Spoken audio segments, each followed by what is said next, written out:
नमस्कार विद्यार्थी मित्रांनो, आज आपण बुद्धिमत्तेचे काही प्रश्न बघणार आहोत। मित्रांनो, NMMS मध्ये कोणते स्कॉलरशिपमध्ये दुसऱ्या येणाऱ्या स्पर्धा परीक्षेमध्ये आपल्याला हे जे टॉपिक घेत आहोत त्या टॉपिकमध्ये तुम्हाला खूप फायदा होईल। मित्रांनो, आपण प्रत्येक व्हिडिओमध्ये 3 ते 5 मार्काचे टॉपिक कव्हर करणार आहोत। तो तुम्ही एक किंवा दोनच एक्झाम्पल जर समजून घेतले तर तुम्हाला त्याच्यावर फक्त सराव करायचे मित्रांनो, त्याच्या उपयोग करून तुम्हाला सराव करायचे आहे।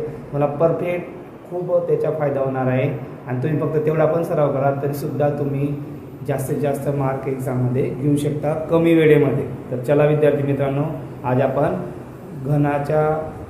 घनाकृती ठोकळा असतो त्याच्यावरचे काही प्रश्न बघणार आहोत। एकदम ट्रिक असते, तेवढं एकच तुम्हाला डाईस दिलेला असतो, ठोकळा दिला असतो, तो फक्त फिरवलेला असतो। त्याच्यामध्ये कसं ओळखायचं बघा, या ठिकाणी जर आपण बघितलं याच्यावरचे 3 मार्काचे प्रश्न विचारतात। किती मार्काचे? 3 मार्काचे प्रश्न विचारले जातात। तर मित्रांनो, इथं जर आपण बघितलं इथं 3 मार्काचे, इथं बघत असताना मग 1 चे ऑपोजिट कोण आहे, हे नंतर 2 चे ऑपोजिट कोण आहे, 3 चे ऑपोजिट कोण आहे, 4 चे ऑपोजिट कोण आहे, हे ओळखण्यासाठी काय करायचं मित्रांनो, अगोदर जो कॉमन नंबर असतो बघायचा, हे जे डाईस आहे हा जे आहे फक्त त्याला टाकलेला आहे, त्याने फेकलेला आहे तो गणतोकडा। कॉमन नंबर जर बघितला मित्रांनो, इथं काय दिसतं आपल्याला 4 दिसतोय, 4 ला पकडायचा, 4 लिहायचा। त्याच्यानंतर कोण कोणाच्या अपोजिट आहे ते आपल्याला ओळखायचे। तर मित्रांनो, जो इथं नंबर दिसत नसेल, जो कॉमन नंबर तो त्याच्या अपोजिट, कोणता नंबर दिसत नाही आपल्याला, कोणता दिसत नाही बघा, 6 हा त्याच्या अपोजिट असेल। त्याच्यानंतर इकडचे नंबर लिहून घ्यायचे 1 आणि 3। आता हे ओळखायचे बघा, या डाईस वरती लिहून घेतले, जो कॉमन आहे तो एक वेळ लिहिला आणि जो दिसत नाही तो जो कॉमन आहे त्याच्या अपोजिट असेल, लक्षात ठेवायचा।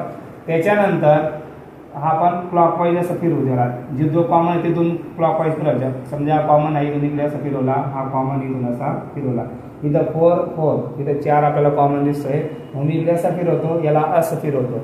तिथं जे तुम्ही बघितलं 4 नंतर येतो एक 1, इथं बघा 4 नंतर 1 येतो, इथं 4 नंतर काय येतं 2, म्हणजे 1 चे ऑपोजिट काय असेल, 2 असेल। त्याच्यानंतर तुम्ही पुढे कंटिन्यू आले, 1 नंतर 3 आहे, 2 नंतर काय 5, 3 चे ऑपोजिट काय तुमच्या 5। तर या पद्धतीने एकदम सोपं ट्रिक आहे मित्रांनो, तुम्ही फक्त 1 मिनिट पण लागत नाही, फक्त 10 सेकंदामध्ये सोडू शकता।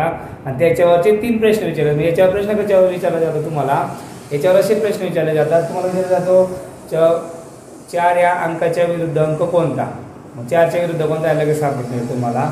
नंतर तुम्हाला विचारलं जातं 1 या अंकाच्या शेजारी नसलेला अंक, शेजारी नसलेला म्हणजे विरुद्ध अंक, शेजारी नसलेला म्हणजे काय, त्याच्या विरुद्ध अंक। तर तुम्हाला विचारलं 5 च्या विरुद्ध कोण 3, म्हणजे तुम्ही एक जर लिहिलं, पेयर तयार केला तर तुम्हाला याच्यावरचे भरपूर प्रश्न तुम्ही सॉल्व्ह करू शकता। तर तुम्ही बघू शकता आपल्या स्क्रीनवरती काही प्रश्न याच्यावरचे ते तुम्ही सॉल्व्ह करायचे मित्रांनो, एकदम सिंपल आयडियाने तुम्ही फक्त हे बनवू शकता। अजून एक दुसरं एक्झाम्पल घेऊ आपण, याच्यामध्ये फक्त पेयर बनवायच्या, काय सांगितलं मी, फक्त पेयर बनवा, पेयर बनवल्या तर तुम्हाला त्याच्यावरच्या प्रश्नांची उत्तर देऊ शकता। तर बघून घ्या मित्रांनो, चला या ठिकाणी जर आपण ऑब्झर्व केलं तर इथं कॉमन काय दिसतं आपल्याला, 2 कॉमन दिसतोय, इथून पेयर लिहून घ्यायचे 2, 3 आणि 6। जो नंबर दिसत नाही, जो नंबर दिसत नाही तो जो सारखा आहे, इक्वल आहे, त्याच्या अपोजिट, म्हणजे 2 चे ऑपोजिट, इथं 1 दिसत नाही म्हणजे 2 चे ऑपोजिट काय असेल, 1 असेल। त्याच्यानंतर जायचं क्लॉकवाईज डायरेक्शन, इकडे असा फिरला, हा पण असा फिरला, बघा 2 पासून सुरुवात केली तर 2 पासून सुरुवात केली, 2 नंतर काय 3, इथं 2 नंतर काय 5, म्हणजे 3 चे ऑपोजिट काय असेल, 5 असेल।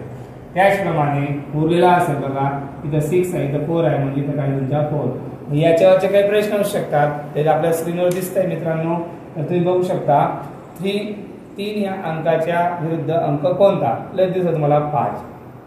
तुम्ही अजून स्क्रीनवर बघू शकता तुम्ही 4 या अंकाच्या शेजारी नसलेला अंक कोणता। आता 4 च्या शेजारी नसलेला म्हणजे काय, त्याच्या विरुद्ध, शेजारी नसलेला त्याच्या विरुद्ध कोणता आहे 6।